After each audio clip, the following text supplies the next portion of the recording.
फैसला लिया है फेड ने, एक बार एक्सपर्ट से भी समझ लेते हैं कि वो इस फैसले को कैसे देख रहे हैं। और हमारे साथ शिकागो से एनसेट कैपिटल के अनुराग सिंह इस वक्त मौजूद हैं। Anurag, thank you so much ET Now Swadesh को सुबह सुबह अपना समय देने के लिए। कल जो फैसला लिया है फेड ने, उसी पर सबसे पहले आपका व्यू जानना चाहेंगे। पूरे जो स्टेटमेंट था, वैसे तो अनुमान के मुताबिक ही यहाँ पर डिसीजन हुआ है, लेकिन ओवरऑल जो स्टेटमेंट था और जो भी बयान यहाँ पर फेड चेयरमैन की तरफ से निकल कर आया, इसे आप कैसे देख रहे हैं? क्योंकि बाजार ने तो इसको काफ़ी पॉजिटिव लिया। Pooja, good morning, thanks for joining me on the call. So देखिए पूजा, बहुत ही पॉजिटिव मूव रहा है और मार्केट ने इसीलिए उसको पॉजिटिवली रिएक्ट किया है। देखिए बैकड्रॉप इसका ये था कि काफी समय से मार्केट ये समझ नहीं पा रहा था कि इन्फ्लेशन परसिस्टेंटली हाई चल रहा है, तो फेड इतना सुस्त रफ्तार से क्यों रेट बढ़ा रहा है। तो कहीं ना कहीं मार्केट और फिर इन्फ्लेशन की हालत और उसमें बदतर होती जा रही थी, तो मार्केट को एक स्ट्रॉन्ग एक्शन की उम्मीद थी। और इस बार फेड ने ये दिखा दिया है कि वो इकोनॉमी को फ्रंट एंड से लीड करना चाहता है, कंट्रोल करना चाहता है और जल्द से जल्द इस इन्फ्लेशन को काबू में करना चाहता है। आई थिंक ये इंटेंट और क्रेडिबिलिटी का इशू था पूजा, और फेड ने आज डिसाइसिवली ये प्रूव कर दिया कि वो रुकेंगे नहीं जब तक इन्फ्लेशन कंट्रोल नहीं आएगा। और आई थिंक ये सर्टेनिटी मार्केट को चाहिए होती है, और इक्विटी मार्केट जब भी एक सर्टेन डिसीजन आता है, मार्केट्स को पसंद आता है। बिल्कुल।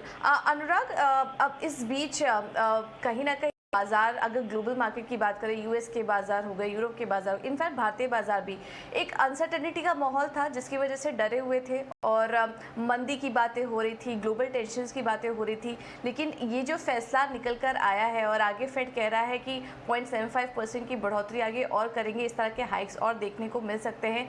आपको क्या लग रहा है, ये जो बेयर मार्केट में ट्रैप हो गए थे बाजार, क्या वो उससे बाहर निकलेंगे? क्योंकि एक जैसा कि आप बताए थे, सर्टेनिटी, अब डायरेक्शन बाजार को मिल चुका है, तो अभी तक तो फंसे हुए थे, क्या वहां से बाहर निकलेंगे बाजार? इसको दो तरह से देखना पड़ेगा। देखिए मार्केट को ये पसंद आया है क्योंकि अगर आप 10 ईयर यील्ड्स को देखें तो वो ऑलरेडी 3.4 पे चल रही थी। तो ऐसे में फेड का रेट इतना, ईयर एंड का प्रोजेक्शन 1.9% पर था, तो वो वहां पे मिसमैच था, जो मार्केट देख रहा है इन्फ्लेशन की सिचुएशन और जो फेड का रेट हाइक है। आज फेड ने ये कहा है कि अब by the year and, at least आज इतना कह दिया है कि 3.54% तक तो वो पहुंचेंगे। दैट मीन्स आज अब मार्केट एक्सपेक्टेशंस में और फेड के एक्सपेक्टेशंस में अब कोई अंतर नहीं रह जाता, वो तकरीबन कैचअप कर चुके हैं।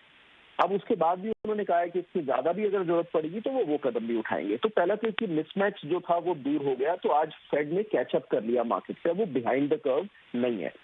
आपको बेयर मार्केट की बात की पूजा, देखिए उसको हमें थोड़ा डिफरेंटली देखना पड़ेगा। बेयर मार्केट इसलिए है देखिए क्योंकि हम 2 साल में बहुत एक्सेसिव लिक्विडिटी से निकल रहे हैं, तो वो एक्सेसिव से थोड़ी मार्केट से निकल ली होगी, कुछ हद तक निकल भी गई है, मार्केट काफी चटनी हो चुका है और यूएस में तो काफी फॉल हर स्टॉक में आ चुका है। मुझे नहीं लगता हम अभी बेयर मार्केट के ट्रैप से बाहर निकले हैं, लेकिन एक कॉन्फिडेंस जरूर दिख रहा है कि हम, अगर इन्फ्लेशन जल्दी कंट्रोल में आ जाता है तो फिर कहीं ना कहीं बॉटम की तरफ हम देख सकते हैं कि बॉटम बन सकता है। मुझे नहीं लगता हम अभी वहां पर हैं, लेकिन एक कॉन्फिडेंस जरूर आया है कि एटलीस्ट यूएस में ऐसी उम्मीद है पूजा के इस साल के अंत तक इन्फ्लेशन कंट्रोल में आ सकता है, और यही उम्मीद जताई जा रही है। उससे पहले बेयर मार्केट से निकलना तो अभी मुश्किल लग रहा है पूजा।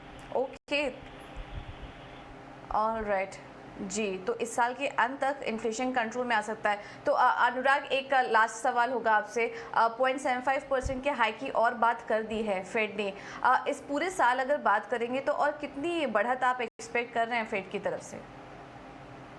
तो पूजा उसकी रोड मैप वही है कि साल के एंड तक वो कह रहे हैं कि 3.4% तक पहुंचेंगे, और तो अगला मीटिंग में शायद 75 बेसिस पॉइंट और होगा, और उसके बाद फिर वो एक 50 बेसिस पॉइंट और 25 करके फिर 3.4 तक पहुंचने का प्लान है।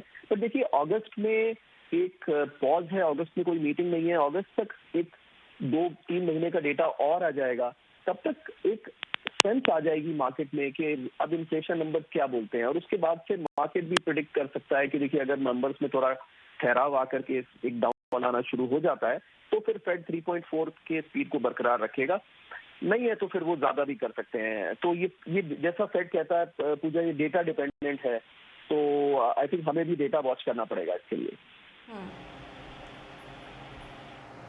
ऑलराइट अनुराग, बहुत बहुत शुक्रिया आपका समय देने के लिए और डिटेल में आसान भाषा में हमें समझाने के लिए कि इस फैसले के मायने क्या थे और आगे किस तरह का असर यहाँ पर देखने को मिल सकता है। थैंक यू सो मच अनुराग आपका।